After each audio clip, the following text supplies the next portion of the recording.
જય સ્વામિનારાયણ મિત્રો, સવારના બધાને મારા જય સ્વામિનારાયણ, જય ગણપતિ દાદા. આજે ગણપતિ દાદાનો જે ઉત્સવનો છે નિયમ મુજબ આજે 10મો દિવસ છે અને કાલે 11મા દિવસે આપણે વિસર્જન કરશું. અને આજે આપણે ગણપતિ દાદાનો સરસ મજાનો અણકોટ રાખ્યો છે. લગભગ કાલથી તૈયારી ચાલુ છે બધી અણકોટની. તો અત્યારે તમને હમણાં સાંજે પાછો અણકોટ બતાવીશ. ચાલો, આજે ભગવાનના અણકોટની આપણે ઘેરે તૈયારી જોરશોરથી ચાલુ છે.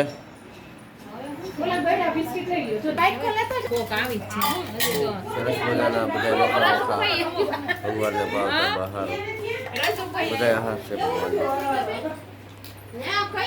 પેંડા, મીઠાઈ, બિસ્કીટ, ટોસ્ટુટી, જેલી જેલી આવી. લગભગ કાંઈ વસ્તુ બાકી નથી રહેતી. ફ્રૂટ પણ છે. ભૂંગળા, બટાટા, બાજરાના ગાયના રોટલા, પૂરી પૂરી ચાલુ જ છે કામકાજ. હજી પણ ઘણું બધું બાકી છે.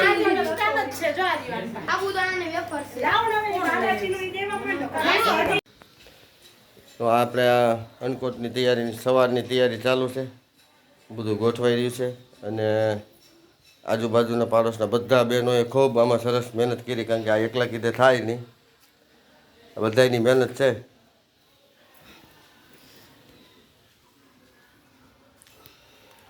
ને સરસ મજાનો અણકોટ ગોઠવાઈ ગયો છે. હજી એક વસ્તુ બાકી છે, આવે છે હમણાં રસ્તામાં જ છે. ટોપરા પાક આવે છે એટલે સંપૂર્ણ બધું થઈ જાય. ટોપરા પાકના લાડવા બનાવ્યા અને હજી ટોપરા પાક આવવાનું. આ મોતીચૂરના લાડુ છે, લાહા લાડવા, ચૂરમાના લાડવા. તો મિત્રો, તો બધી ભગવાનને જે 56 ભોગ કહે, 56 ભોગ ભગવાનને ધરાઈ ગયા છે. આપણે આપ જોઈ શકો છો જ્યાં ભગવાનને આપણે અણકોટ કર્યો છે એમાં લગભગ બધી વસ્તુ આવી ગઈ છે.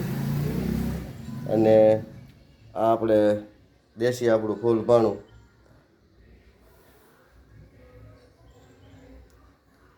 ચાર બાજરાનો રોટલો છે, બટેટાનું શાક, સંભારો, પાણી, પાન, મુખવાસ, પાનનું બીડું, સંપૂર્ણ રીતે બધું કમ્પ્લીટ આપણે ગણપતિ દાદાને અણકોટ ધર્યા છે. આપણે 7:30 આરતી કરીશું. ત્યાર પછી આપણે દાદાને થાળ ધરી અને બધાને પ્રસાદી આપશું. આપણે ગઈ સાલ પણ આ રીતે જ કર્યું હતું અને આ વખતે પણ આપણે થોડુંક નવીન કર્યું છે. આપણે આ વખતે શરબત રાખ્યું તો આ વખતે આપણે આ જીરા સોડા રાખી છે.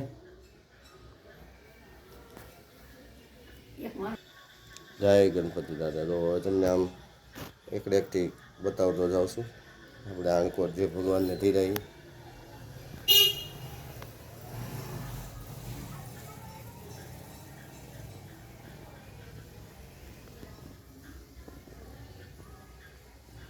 આ સાઈડ પણ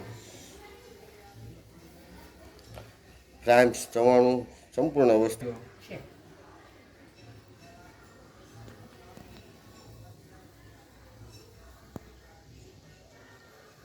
ખૂબ સરસ ગણપતિ દાદાનો અણકોટ ધરાઈ ગયો છે.